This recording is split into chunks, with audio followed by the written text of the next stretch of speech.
stand here to get some level of clarity as to what this particular bill is doing, and not only this bill, but all of the sunset bills that are moving forward. Because again, when I stand, I'm gonna tell the truth when I stand at this microphone. Not like my cowardly Republican colleagues for the last 2 years who have dogged me out, and I have a right to say what I'm saying. No, ma'am. You can hit that gavel all you want to, Mac, but Representative under the Givan, Constitution of the United States, ask the clerk. Cut her mic off. Ask the clerk. I've said to him, because I am free. My question to you, yes, Representative Coleman made several points. We put these bills on the board. At this point now, we don't know what we're voting on.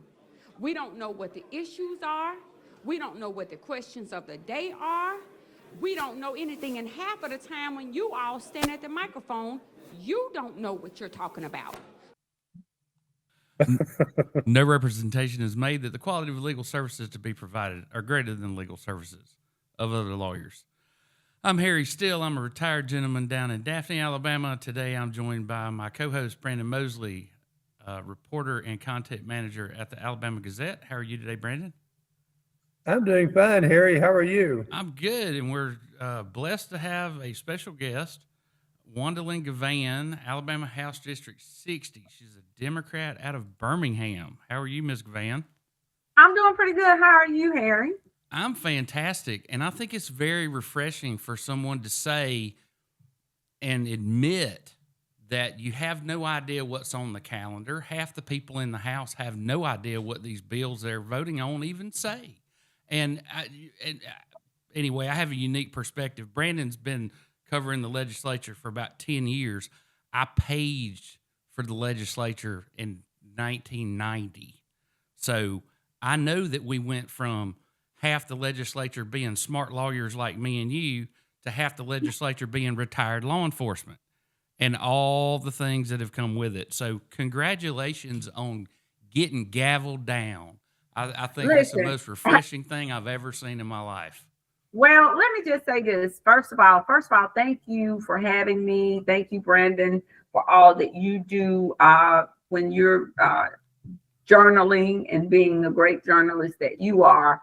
But let me just say this, that was about 6, maybe going on 7 years ago. And I do believe that when I come to Montgomery, not only myself, but all legislators should be in a posture that when we're doing bills or we're going through the calendar, even if they're sunset bills, every bill that we have before us has a consequence. If they didn't, they would not be on the calendar. And so that was a time in which I think we were doing sunset and they were just rolling through the bills. And I've been a legislator long enough at that point that I have had some I got your moments at meetings. Folks would message me, people would confront me in public about bills. And I found myself at a point standing there like, huh? What are you talking? You know, but the realization was I was like many of the members that are in that chamber, sometimes not asking a question, not demanding or requesting a member or sponsor to explain the bill. So, I hate the situation happened the way it happened, but I get gavelled down all the time. I'm used to getting gavelled down. Right. But the thing that our listeners need to know about you is that you're not carrying the water for the party, as far as I can tell. I think you're very independent. When I stand up, I am a true student of politics. Number one, I studied politics all of my life from when I was a little kid. My dad was that dad that at 5 o'clock, wherever you were, if you're in that house, you had better not touch the TV because there was a mandate that you were going to watch the news. You were going to be prepared once or twice a week with a current event. You were going to know who world leaders were. And my dad was a kind of hustler guy. He wasn't just a straight lace. He wasn't a white collar man. He was a blue collar man. But my father believed in making sure that his children were knowledgeable of world events and to know what was going on in the world. And so from that, for me, it started as a young age. So when I stand, yes, I am a proud member. I am a yellow dog Democrat to the day I die. but I also represent a constituency base. I'm not elected by the Democratic Party. I am elected by the people. And I believe that when you come to Montgomery, that you are coming to Montgomery to be the voice for the people who so elected you into office. Now, that's not always a comfortable position, because you do have a party and you do have those things that you caucus on and that you what have you. But I also represent the people. And on May 19th, it will be the people who will have to go back to elect me to office, not one individual, not a party, not either party. Okay. And so for me, I take pride when I'm driving and coming back every week. I'm like, I'm leaving home for almost an hour and 30 minutes away from home once a week, then heading back. So I want to get the best out of it, and the people deserve it. So it's my understanding that you have some competition because you picked a fight with Mayor Wood. Didn't you just run for mayor? And let me tell you something. I didn't pick a fight with Randall Woodfin.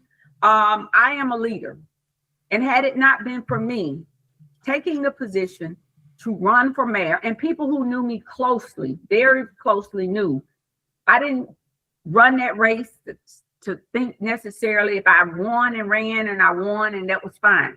I ran because 1,000 people nearly had died. I ran because nobody else was taking on City Hall. Nobody else was willing to stand up to force an administration to try to do something to stop the killing. Had I not stood up, I can guarantee you, and I bet you $500 to a bucket of crap right now, the killings will still be going on in mass quantity.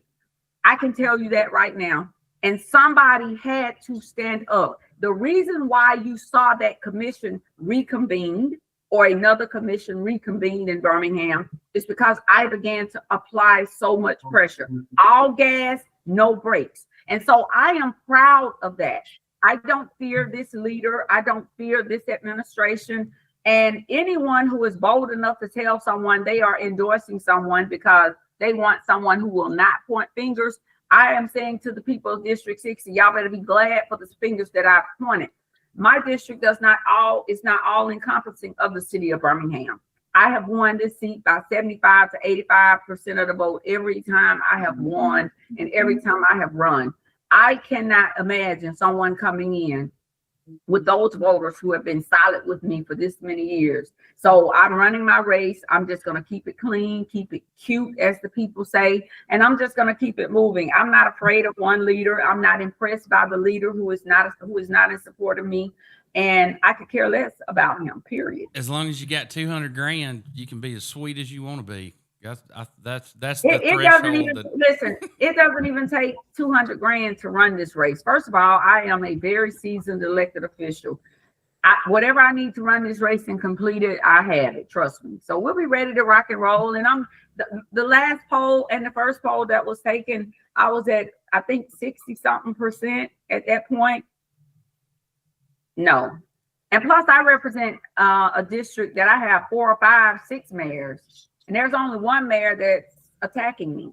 And so now I'm shifting my race to say to the people, he doesn't represent you in Adamsville. He doesn't represent you in Fultondale. He doesn't represent you in Morgan. He doesn't represent you in Brookside. He doesn't represent you in Graysville. He can't handle with a city where he represents. So, but as I said to the people there last summer, if y'all like what y'all have, y'all keep it. So now all of them are calling me, and I remind them every day, y'all like what y'all had and y'all kept it. Let them solve the problems that y'all are having. I want to ask you a little bit about the Democratic Party. Do y'all let people who live in Tennessee be the chairman of your party? Let me simply say this about both parties. Both parties, upper level leadership, both, I cannot separate one from the other. I am a Democrat. I support Democrats because I am a Democrat. Both parties, when it gets to the rule of law, when it gets to processes, when it gets to the bylaws and the applicable laws within those bylaws and the structure, both of them need to be ashamed, period. They make it work when they want to make it work for who they want to make it work for. Now, what I will say about the Democratic Party is that with all of its flaws, with all of the flaws of the Democratic Party, I would venture to say that they would never have allowed this to happen. I must say that. And I think in this instance, that is the distinguishing character. There's no way that someone that did not live in Alabama was running for governor, heading that ticket, and or lieutenant governor. It's no way. People criticize Dr. Reed. I've always had a whole lot of respect. I don't always agree with Dr. Reed, and I've said this to him many of times. Brandy Kelly, who is the Democratic Party chairperson, saying no different. But what I do not believe in this instance is that they would allow someone. First of all, the Republican Party would have pitched a state burning with flames in every yard, on every street. They would be marching. They would have stripped the color of skin off anybody black. I'm just being honest, that would have dared, or white that may be in this position. It doesn't matter. It's no way in hell they would allow it to happen. So my thing is, why is anyone allowing it to happen here? At the end of the day, the United States Supreme Court will determine who will be governor here in the state of Alabama, because I think even after the election, there will be challenges, and then it will be left up to the highest court, not in this land here, but in the land in the United States. And I Representative Givan, I completely agree with you. So why would we set ourselves up for a bunch of lawsuits? And because they do it all the time. You see that, Harry? Come on, make it make sense. You see that in the legislature, the bills. Listen, the bills that they passed in the Alabama House of Representatives, you've seen lawsuit after lawsuit after challenge after challenge. But what bothers me the most even about that is that if I bring a bill, or someone who's a damn Democrat brings a bill, they have to, it's all levels of freaking scrutiny. No differently, Laura Hall, just the other day, a seasoned veteran legislator here, former president of the National Black Caucus of State Legislators, was reduced down to this, this much, just the other day in the judiciary meeting by Pettis and others. And Pettis always brings crazy, raggedy, destructive bills, but it's the level of scrutiny when a Democrat is bringing. And then one thing I can say, I may not always agree, and you all hear me, Brandon, you hear me say this on the House floor. I may not always agree with them, but what I can say about the Democrats is everybody in that Democratic Party is credentialed educational-wise, with the multiplicity of degrees, doctorates, juris doctorates, medical license, everything. So you can never say that, but the level of scrutiny that is employed by my colleagues on the opposite side of the aisle, sometimes it's ridiculous, but I agree with you. Why the hell would you waste all that money? But this will also be the test. Do we have a real seated Supreme Court in Washington? Because this will be the test, because there's no way in hell. But now I will say this.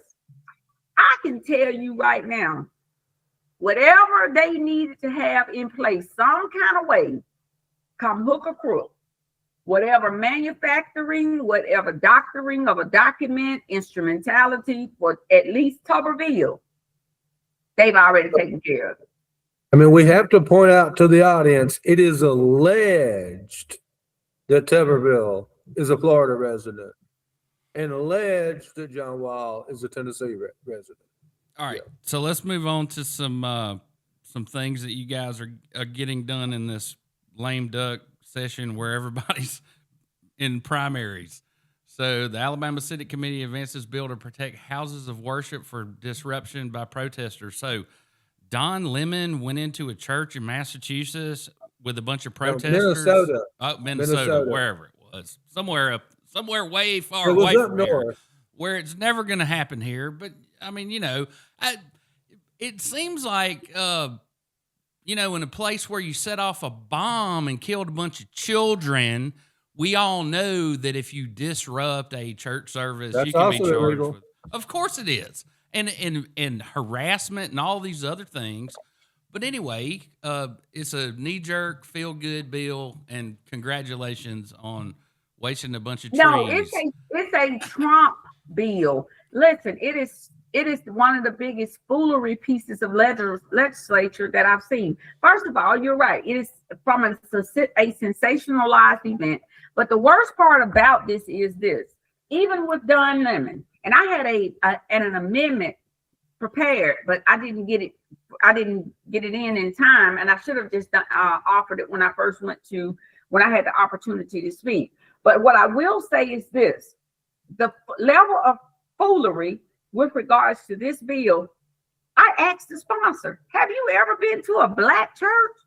Do you realize how black folks praise and worship?" Yeah, I couldn't. I have, and I couldn't tell if somebody was trying to disrupt things or if they were joining in. You don't know what? Listen, have you been? And if you get to one that's big enough, Harry, they are literally running around the church, running down the aisles, back up. They are doing this. Hey, listen, man. When I went to Gadsden, some bitch pulled out a rattlesnake and started passing it around. Okay. I've seen it all in the church. You've seen it all. And so my whole thought process on this is this.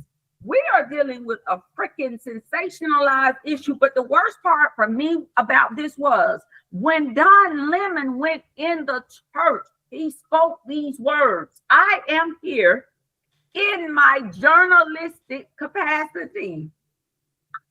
That is what was lost on me with the whole thing. I'm saying but you're not talking about the fact that 2 people, innocent people, were killed by ICE, and it was scurried over like it never happened. Well, we're gonna get to that. They kind of fired somebody over all that shit. So yeah, she got fired because she had an affair. On that bill, I mean, it was Greg Barnes's. I think it's his first bill. I mean, he just got there. This is his first. Well, he passed 1 or 2 local bills. First session. Yeah. Remember, he got elected in a special election just like 2 months ago. So Brandon. Yeah, but he passed a couple of local bills, but even with that, I don't care if it's his half a bill and not his first bill. Listen, Brandon, you sit down there, you see how what the foolery that goes on in that building. We maybe moved through about 500 and something bills. You might get 100 and something out of that number. It may get passed, and maybe sometimes not even quite that many. But some of this stuff is such the level of ignorance that is applied to some of this stuff when we have the issues that we have going on. I mean, come on. But let me say this, if you allow me, but there is an appetite. And the reason there is an appetite for this bill is it's because it's something that Trump supported. It is something that deals with the Trump administration. And you can tell these people fire, you can tell these folks fire in hell. And they are in hell as long as it's because it's Trump. I'm just being honest with you. Okay, well, let's talk about something we can't blame on Trump, and it is the piss poor performance of the state of Alabama and the state of rural hospitals. Okay, and I don't know what this rural ambulance bill does, Brandon, but if you're gonna have a baby in Thomasville, Alabama, it's about a 2-hour run to Selma in an ambulance or otherwise. We're gonna hire long haul truckers to run these ambulances. What does this bill do? Is it subsidize ambulance services? Yeah, it sort of does. Right now, if Brandon and Harry owned an ambulance service in rural Alabama, and Miss Givan calls us when we drive out there, and there's Miss Givan, but by the time we drive the hour and a half to find her house, she's feeling fine and doesn't need to be transported. They don't get paid. Mm-hmm. Under Bobby Singleton's bill here, if they treat but don't transport, the ambulance does get paid. Get something. And let me just say, I will say this, Harry, you're right. This issue with rural hospitals, period, it has gotten so out of hand. Listen, the first thing I think that we need to really do is put some money back into place and figure out Medicaid reform so we can get these hospitals back open. Because even with what they're doing, and some of us took issue with the bill, but we need something in place to at least make sure that these folks can get some degree of service and or transport. The issue is, how are they paid? How is that determined? And also, what was at issue for many of us in the Democratic Party were the rate structure.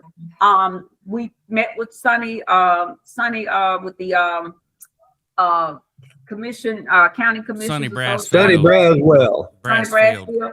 And we talked with Sonny about it, but that is one of the biggest issues for us you know, but right now it's unfortunately that anything that we can do to assist, even if it is a bill such as this, just to ensure that we can at least get an ambulance to even roll into some of these rural areas. All right, so right now, so I don't have a slide for this, but I want to bring this up because there's a bill that passed that said you can't charge people for breast cancer screening, you can't charge people for colon or prostate cancer screening, and now we've got. And I filed it. I sponsored an amendment to have it named after Roy Johnson with AL.com and David McElhaney, who was very instrumental in trying to get this legislation passed. Okay, well, let me tell you what Blue Cross and Blue Shield did. They sent a letter out to everyone saying we're about to have to go up on everybody's rates. Just want to let you know, and it's because of the Alabama legislature. So you might want to get your hands. Wow, I didn't know they had sent out. So they've sent a bill since the governor signed the bill a couple of weeks ago. It was prior to that. They just said, "Hey, just want to let y'all know your insurance is going up across the board." Okay, Alabama House approves major career and technical education package aimed at strengthening workforce pipeline. I know down here we have Coastal Alabama that has a tech school for aviation. You got Gadsden State, Bishop over here in Mobile. Trenum State. Yeah, several in your area that are VOTEC. So where are we talking about exactly, or are we just talking about beefing up our the teachers? It's overall. Listen, anything that tech is going. Of course, tech is already the new thing. I mean, right now between tech and total AI, listen, we're going to be in a workforce in a few days where you're going to see all of these big buildings just no differently than when COVID hit. And all of these buildings were occupied. And then when COVID hit, there were nobody in the building. There was nobody working. In a few years, you're going to have buildings that are going to be sitting there dormant, but there will not be humans in there. We need to do whatever we can do to keep up with in the tech industry, but also tech is the thing. We're trying to figure out how to bring more tech here versus on the West Coast, to bring more tech over here on this side, on this coast, because it is the thing. And whatever we can do, I have no problem with that and those advances. The only thing I would like to see is, and I think the speaker is my understanding, if next quadrennium, there were a number of us who have these AI bills, and so there were so many. So I think that is going to be a part of the overall package. Next year, we will finally see a whole packet for AI.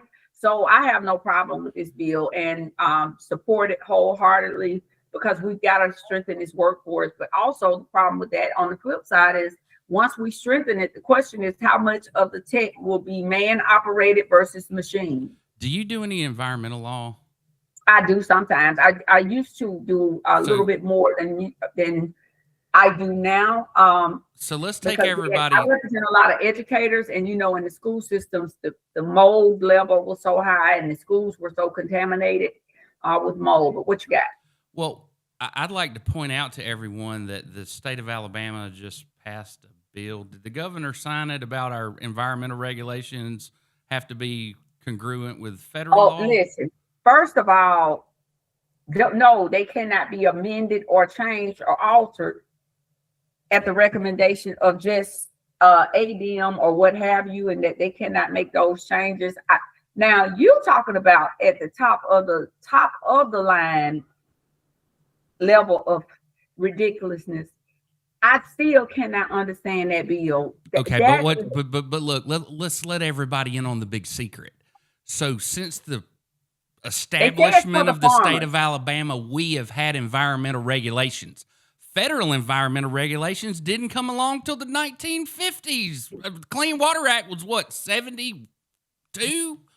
So the idea that we're going to defer to these neophytes who have been told what to say is poisonous, glycine, red dye number 7, why would we defer to a bunch of bought and paid for bureaucrats in Washington?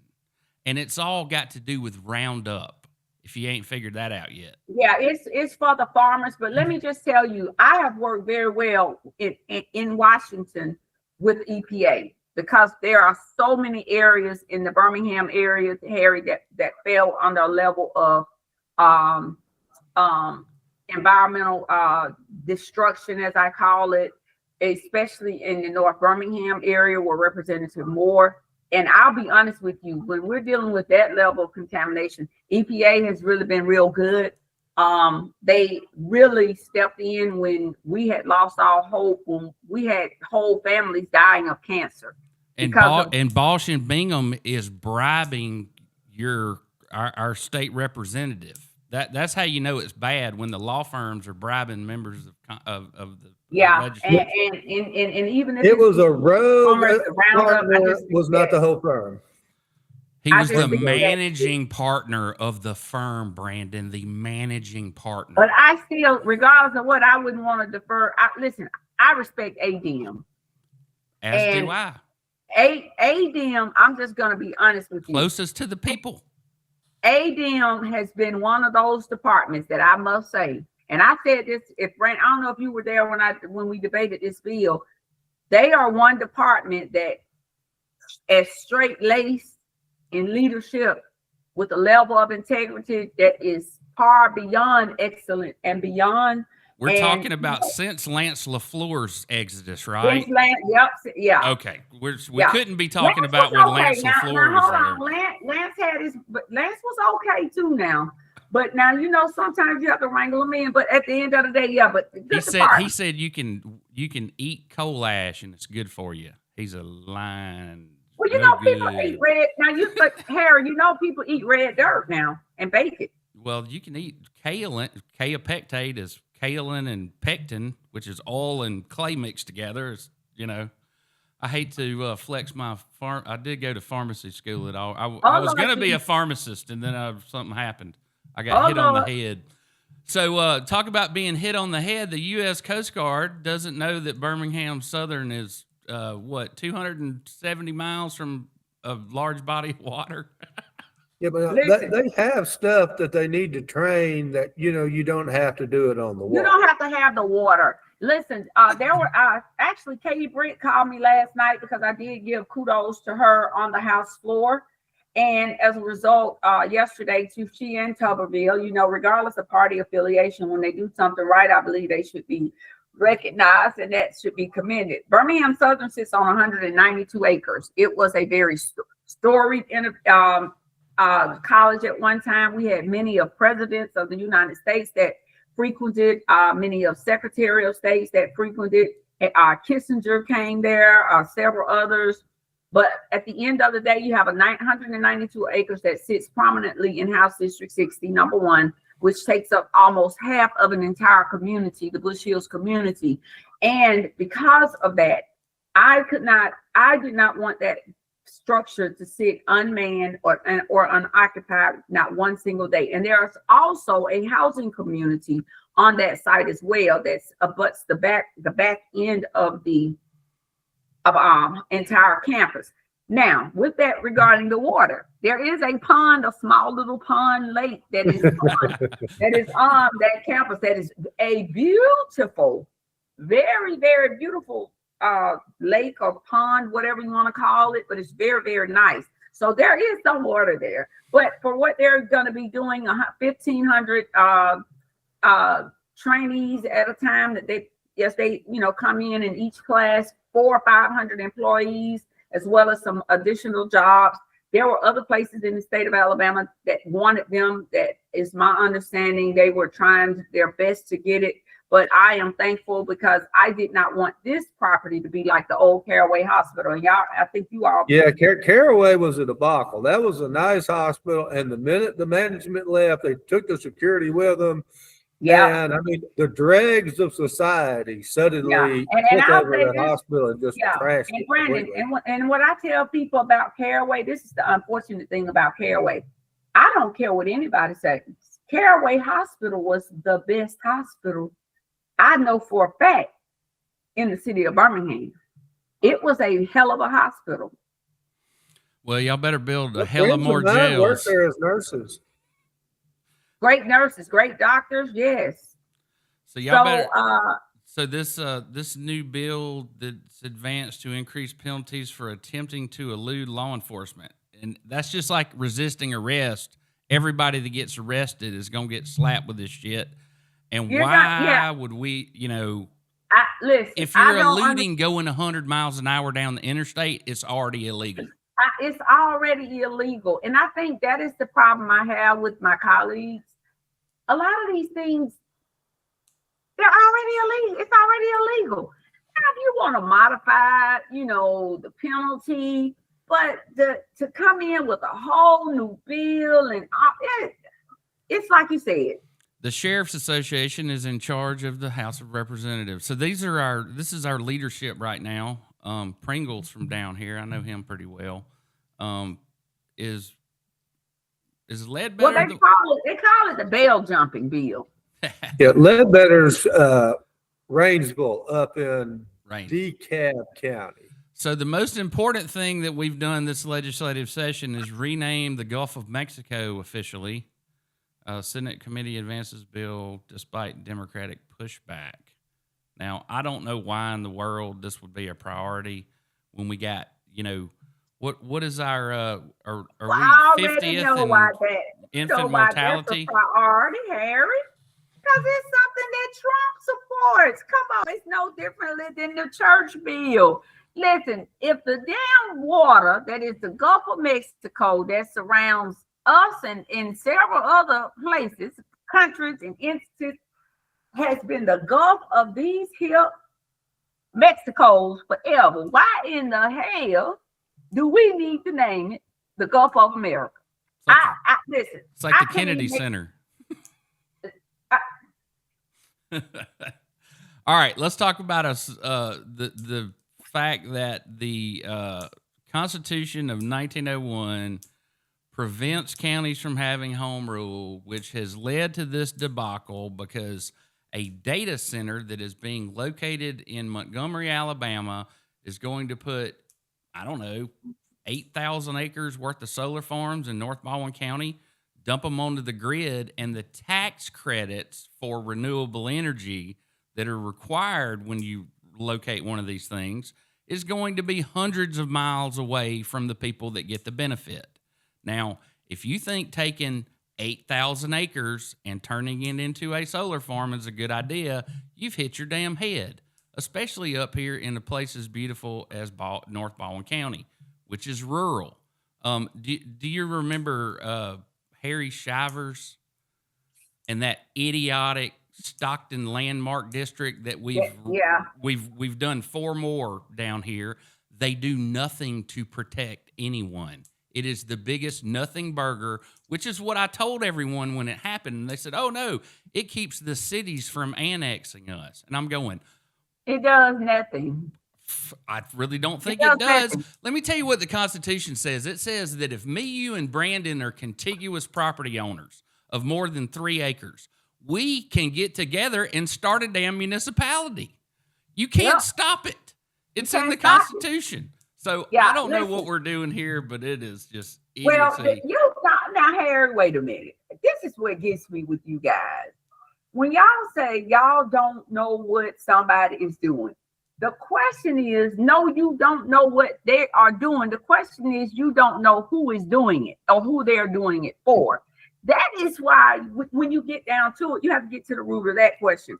Who is this for, really? Okay, who was paying Rebecca Mason? Who was this for?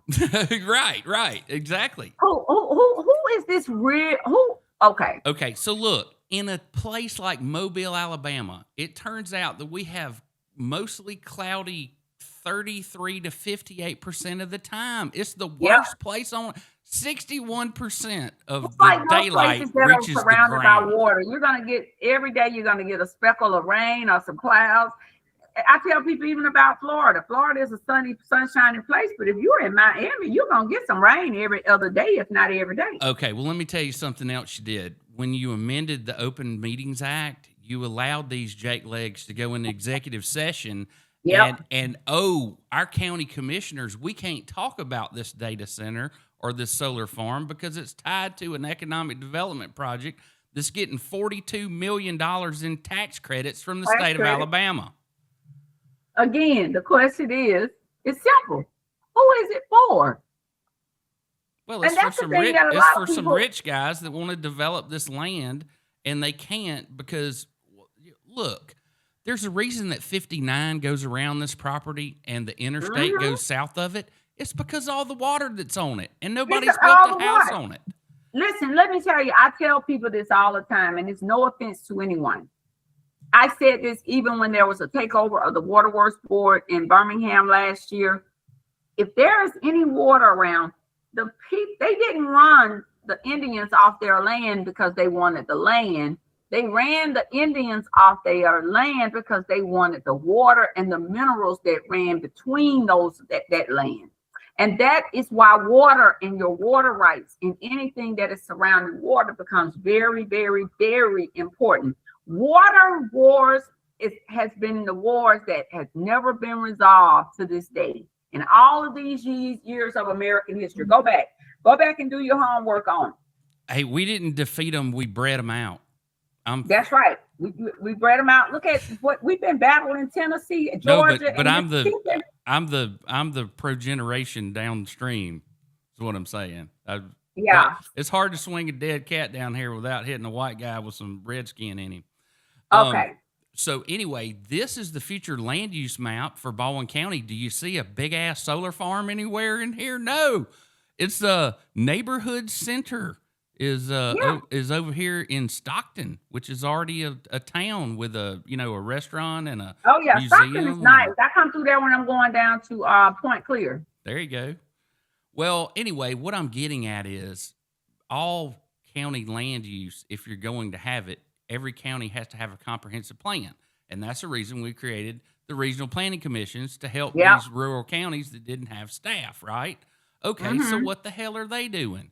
How is it the Public Service Commission has an issue on their agenda like this and everyone's unaware of it? Sounds like a good time to fire the county manager if he doesn't know this kind of stuff is going on. Yes. All right. Well, let's see here. The Baldwin County, I'm trying to keep everybody up to speed. Here we go. This is the latest on, that came out today. Commission advances zoning plan for District 3 amid Stockton solar fight. So who knows if they'll have time to activate this. And it would be ex post facto. I would sue the hell out of them if they got involved and zoned it after I had applied for, a land clearing permit, an ADM permit, a core permit. You know what? It's gonna be interesting to see who wins this one. I'm not even gonna offer my commentary on who I think is gonna win, but it's gonna be real interesting to see. So, a couple more things. I believe the Alabama State Bar is probably the most corrupt organization in America. Now, I'm not gonna say that. Can't say I know, that but now. you can't say that. I can right now because my license is inactive. Yeah, but I don't. Okay, why do you think that? Because I filed 12 bar complaints, 3 of them against members of the bar. The Alabama Supreme Court did not follow their own rules and assigned it instead of it. It was supposed to go to an associate justice of the Supreme Court, and instead they sent it over to the girl that was the assistant director of the Securities and Exchange Commission. And as soon as she threw them all in the garbage, y'all made her the youngest director ever. And guess what? She's the only person in Alabama that believes Bitcoin is not a security, which is why she has the job. Her name's Amanda Sin. You should look her up. So anyway, Lisa Halligan is under investigation by the Florida State Bar, which is actually a department of the state of Alabama, not, a member-run cooperative like the Alabama State Bar, and I'm sure they're going to ding her ass. She ain't going to be a lawyer anymore after that debacle. I don't believe it. So how about this? So? No, how about this one? This is interesting from a legal perspective. So this kid in Santa Rosa County, you see the back of his motorcycle there? He's got one of those sticks on it with a GoPro. And he is running 110 miles an hour across the bridge over here in Pensacola, slaloming through traffic, and he's posting it on Instagram, TikTok, whatever. Well, guess what happened to him? Based solely on this information, he's been arrested. He's been arrested. Based solely on this, nobody saw him do this. But we see But he's got video. The video shows he did it. Could be fake. He could have sped it up 30 times. I mean, this is ridiculous. ridiculous. Anyway, this is the future. Y'all keep putting up these flock cameras everywhere, trying to keep everybody safe, and all we're doing is surveilling the world. Some of my clients take the flock cameras, trust me. Because guess what? If they click, okay. Okay, so I can't wait to see the video of this gun-wielding idiot. If it's true, I'm always the first to say, if it's true, Bayonet could have been, but it's Birmingham police investigate video of officer pointing gun at woman in a convenience store. So was she wielding a knife? Was he just one-upping her, Brandon? Do you know? I mean, I've had officers put guns to my head at traffic stops. That's just sort of how they operate, or at least they did back in the day. Yeah, that's how they roll you don't down here. Have to do anything. Listen, let me just say this. They've had several officer-involved shootings at the city of Birmingham in the last few weeks, couple of months. To draw your weapon should always be the last resort. I am pro law enforcement. I've always been pro law enforcement, but I'm also pro-life and pro saving lives. And I wasn't there. I've heard about it, and I cringed even when I heard it, because at the end of the day, what in the world did that woman do in a convenience store that would make you draw back on a weapon? The second most corrupt organization in the state of Alabama is run by a former police chief from Ozark, Alabama. His name is Alan Benefield, and that organization is the Police Officer Standards and Training Commission, which the enabling legislation is supposed to be 2 people, and now there's 12. Well, this ain't my first rodeo with dirty cops. I've been writing complaints for years. Well, you don't know this is a dirty cop. He may have had a reason to put it. My thoughts on this, guys, is this, and I say this all the time to people. First of all, I tell my people, my clients, myself and District Attorney Danny Carr, we're on panels a lot. And I have held a couple of panels. What do you do when the blue light stops you? First of all, I tell my clients, listen, you can't win at the traffic stop. If the officer says shut the F up, shut the F up. If the officer says be still, be still. If you have some weed or a gun on you, fight it out in court, because you can't win at the traffic stop. But I also say this to my friends, and I represent several that are law enforcement.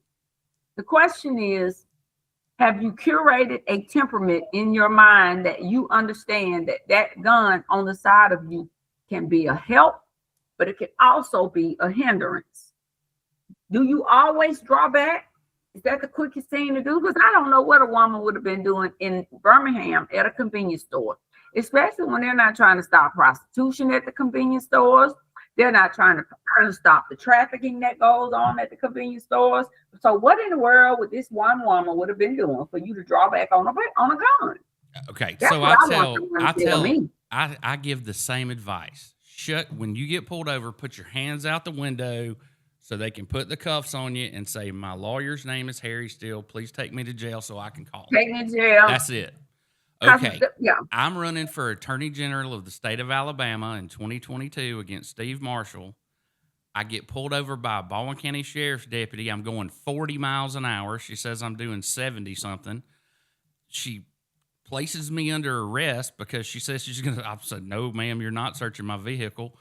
And so anyway, she stood me in front of her car while she searched my vehicle for about 45 minutes. And when all the backup showed up, I said, guys, I'm sure they told you about the United States Supreme Court ruling in Gonzales that you can only detain me as long as it takes you to write me a ticket for which you stopped me. And I've been here for 45 minutes. I've really enjoyed this expedition into the Fourth and Fifth Amendment, but I'm done. And I grabbed my driver's license and started walking and assumed I was going to be tased or shot. And they kind of let me walk. I can tell you, I never shut my mouth the whole time. Yep. I could not control it. I was so outraged. They had to take my signs that said Harry Steele for Attorney General out of the back so they could get in there. They dug through everything. And the whole time she says, your vehicle reeks of marijuana. And I said, really? The stuff they sell to the store? Not that there's any in there. Not that there's any in there. But listen, and I used to be that person. Listen, One night this is a true story. One night I have got 3 or maybe 4 tickets in one night. 3 of them was from one officer. So I get it. But I have also learned, and y'all know I am a talker bee. I'll stand up to the best of them. But nowadays, with what I've seen across this country, you need to go have several seats. Oh, I couldn't agree with you more. I just can't follow my own advice. Is First all of I'm all, saying. they have these officers that are so young, these officers that are so inexperienced, these officers, and folks say, well, people can go in the military at 18 and 19. Yeah, but there's a whole different level of discipline that is expected and required when you are in the military that you do not have when you are in municipal law enforcement. So what kind of And snowball? usually those 18, 19-year-old office, soldiers are under the supervision of like a 35-year-old sergeant. That's right. And, they show up as a squad or as a platoon or even as a company. With law enforcement, I mean, once you get the training done, they give you a gun, they give you the keys to a car, and you're out there, in Indian country at night, having to make decisions on your own, and there's nobody there telling you what to do.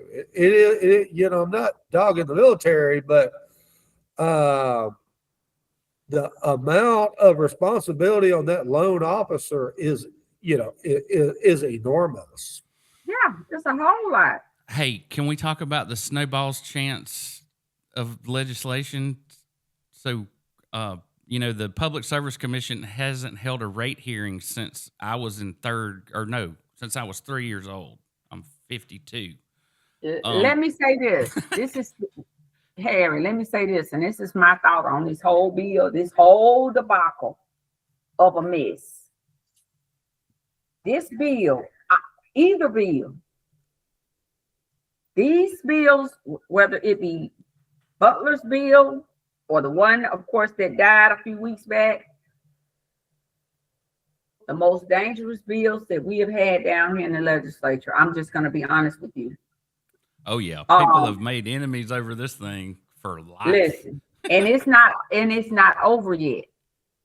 Let me tell you what is about to happen on March 16th. There is going to be a mass rally in Kelly Ingram Park, right outside Alabama Power corporate office doorstep in Birmingham in just a few days. They are expecting over 10 to maybe 20,000 people that are supposed to be there. I guarantee you're going to get close to it if you don't get that number. This is unheard of for anyone to go against the world order. Oh, and by the way, their head lobbyist is Senator Britt's husband. Just for clarification. He used to be. He's not now. Oh, he's not. When did Wesley? No, that was before, she ran for Senate. Oh, okay. He gave up that job. That was before. Yeah, I don't think he's dealing. Let's be accurate there. That's not. He's Wesley with, did that for a couple of years. Fine Getty. He's with Fine Getty, but he's not doing. So and he wasn't the head lobbyist then. He was one of the lobbying for him, not him specifically. Okay. So what I will say about all of this is this: I don't want to touch it. Now I have been taking some heat because I'm up in Birmingham. I'm fighting for everything, war, but I've taken some heat because people want me to come out, and Alabama Power is a good partner in the community. I have always said that. Do I have some concerns? Absolutely. Last year they did go in and they did reduce some of the high costs, but what folks are now seeing is an exponentially high increase, especially because I think there were 20-something cold days that cold snap, but I don't know if they were consistent. The problem is there does need to be some degree of regulation. There's just no way around it. Okay, well, if I can interrupt you. $900 light bills. Okay, but here's the problem. The Public Service Commission lets them set their rates in private, and in that rate structure is built in a $20 million line item to lobby you and to be a good corporate citizen. So it's the snake eating its tail. It's money that ratepayers have paid, that instead of reducing their rates, this money's being diverted for why in the hell, if you have no choice about who your power company is every other commercial on TV about how great Alabama Power Company is or Alabama Electric Cooperative? It's a joke, and somebody ought to do something about it. It's what Kristi Noem lost her damn job over. $280 million of no bid advertising.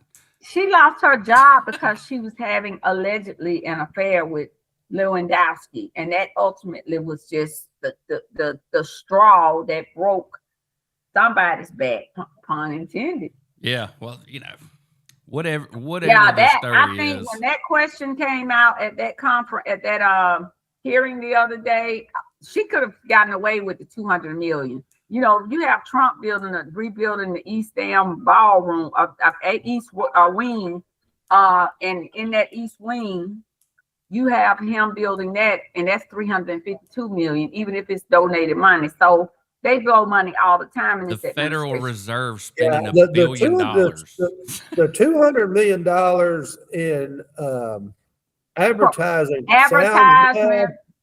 But I mean, I could spend $10 million on a statewide campaign in Alabama. I mean, does a statewide advertising campaign in Texas or in California? Look how many media markets they were running all of those commercials because I saw them and I was like, why? They were like on the Super Bowl. Why are y'all running? Well, they did it all after the 2 killings. So you started seeing all of this uptick in these commercials, and I'm like, what the hell here?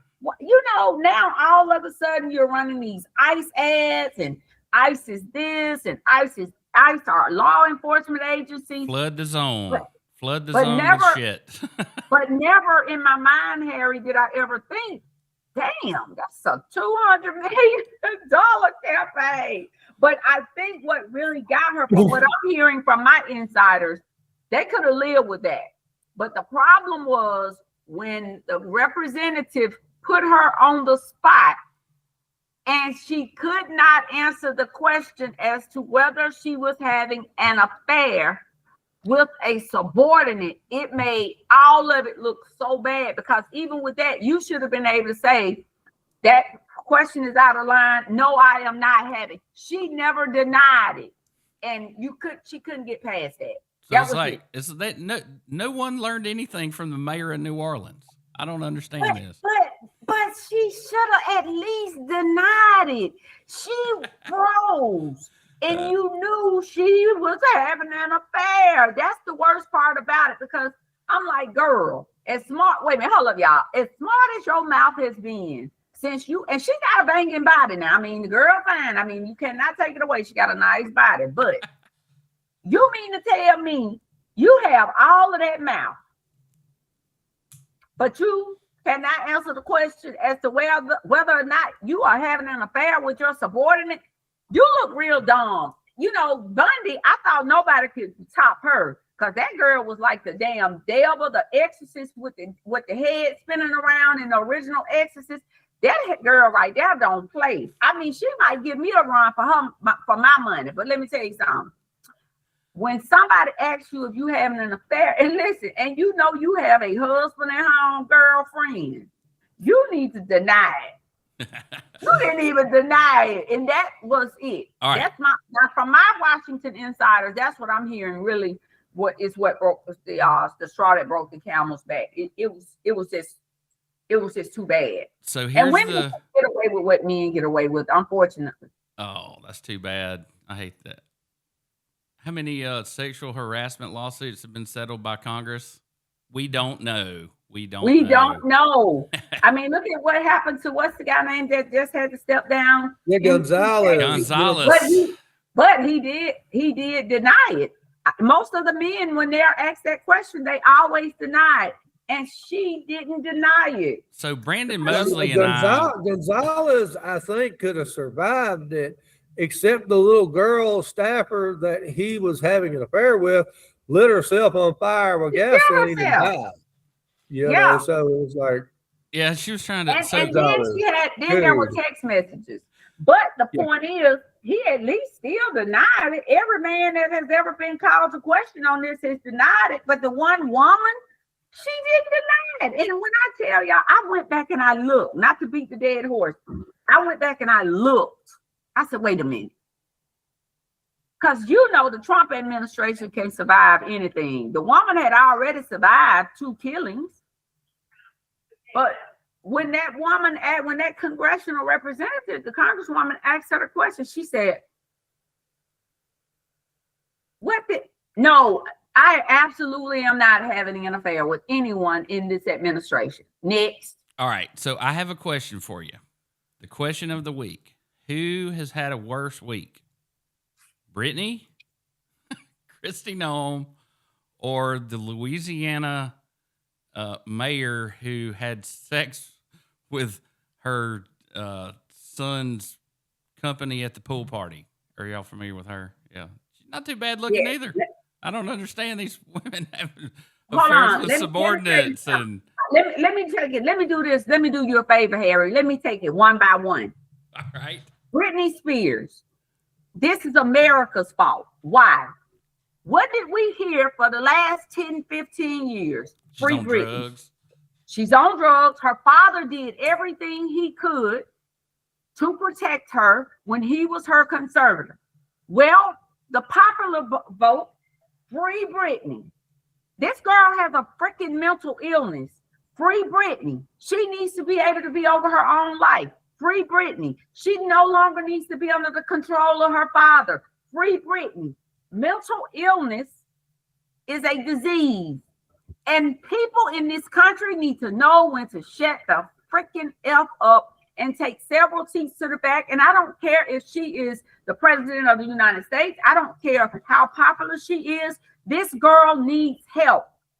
Yeah. So she just sold the rights to all her music like Michael Jackson for like $70 million last week. So maybe she was just celebrating. And she'll blow through the money because she's crazy and on drugs. But she's on drugs. And if she had not been in that position, I'm sure her music, her catalog would have probably been much more than that. So at the end of the day, it's ridiculous. Agreed. All right, guys. Well, we've reached the hour mark. We certainly appreciate your time. And so, Brandon, what's going on next week? I know tonight is the Republican GOP winter. The Republican Party has so messed up this last year that we had to cancel the summer meeting. Now we've had to cancel the winter meeting, the winter dinners that were the fundraisers. But now we do have a candidate forum. We were supposed to have Tuberville and Katie Britt headlining this, but since we went to war with Iran, I don't know if they're going to be able to make it or not. But Brandon will be there, and I'll be talking to, whatever candidates show up.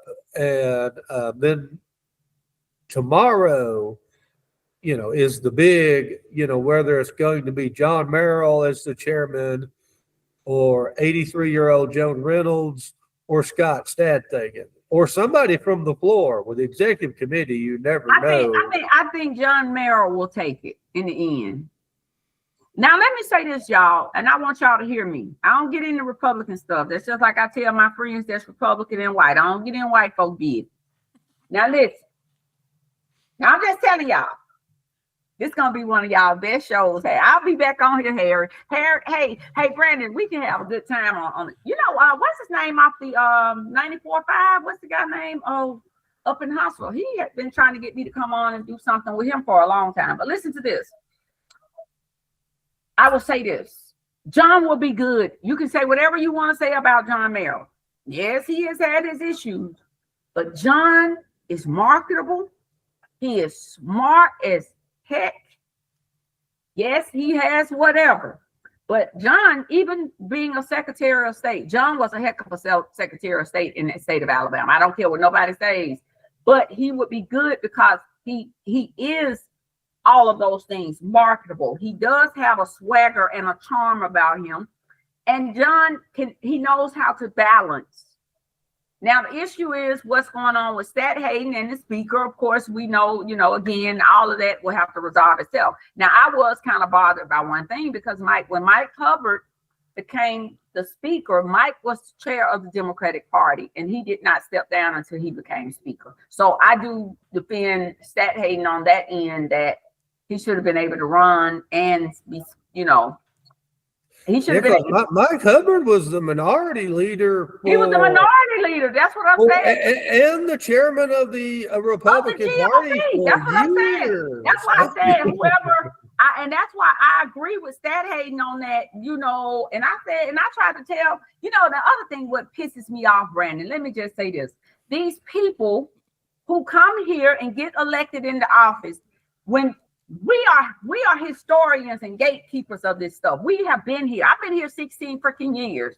If I tell you something happened in the freaking Alabama House of Representatives, I don't need you coming here and you just got here a term ago, or you got here 2 or 3 terms after me, and you trying to damn tell me what happened in the House of Representatives. Go have several seats to the back of the bus, because you don't know what the hell you're talking about. So even if they were telling me about this argument, I said, listen, Mike Hubbard was the minority leader. He was the minority leader, and he beat out Blaine Gallagher for that. Listen, I'm telling you, and I'm saying to myself, y'all don't know what. Go have several seats. Stop it.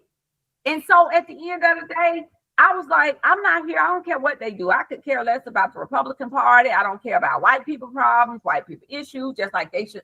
Don't get into black folks' issues. I'm like that. That's just me. Because, hey, you don't understand. Because unless you have walked a mile in my shoes being black, okay, I ain't going to get in that fight. But what I will say is this. That was the dumbest crap that took place 2-3 weeks ago that I have seen, even for the Republicans. First of all, why the hell are you recording somebody? Over that don't mean if you don't like the speaker, tell the speaker, stand up to the speaker. Don't vote his ass back in as speaker in a few months.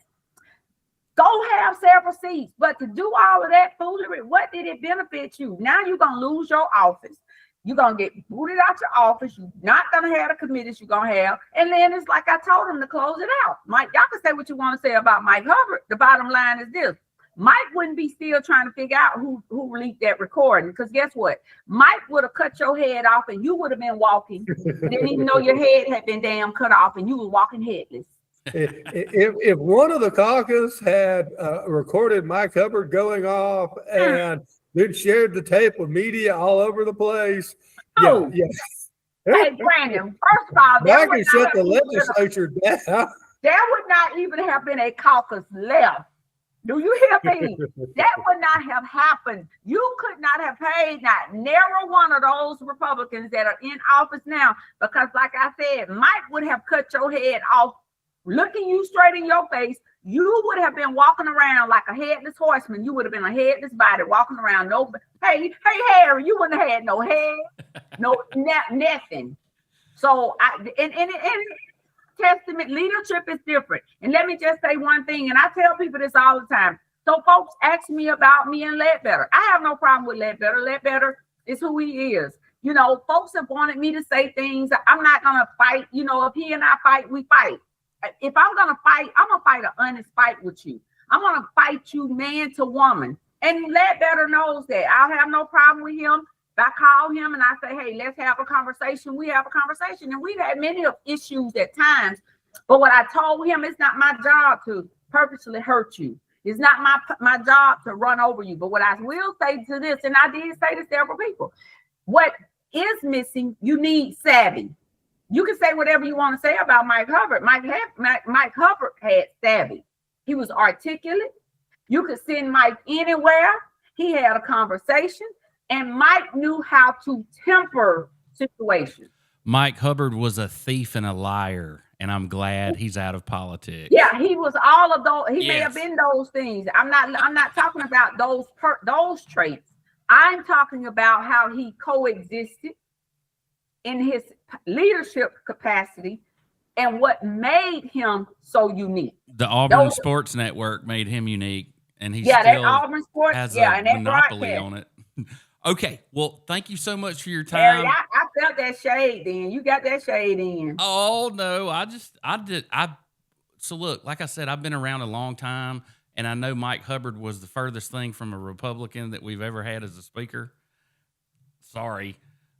He's a Democrat, and just like all these other people that. But now people say that they say that about Ledbetter, who used to be a Democrat. So, like I said, I don't get in the middle of y'all stuff. I'm only talking about me as a student of politics when I look at the characteristics. But what I do know in this instance, since we were talking about, just to bring it back home, talking about what happened with that tape, I know for a fact Mike Hubbard would not still be walking around here trying to figure out who in the hell leaked that tape. This is true. This is true.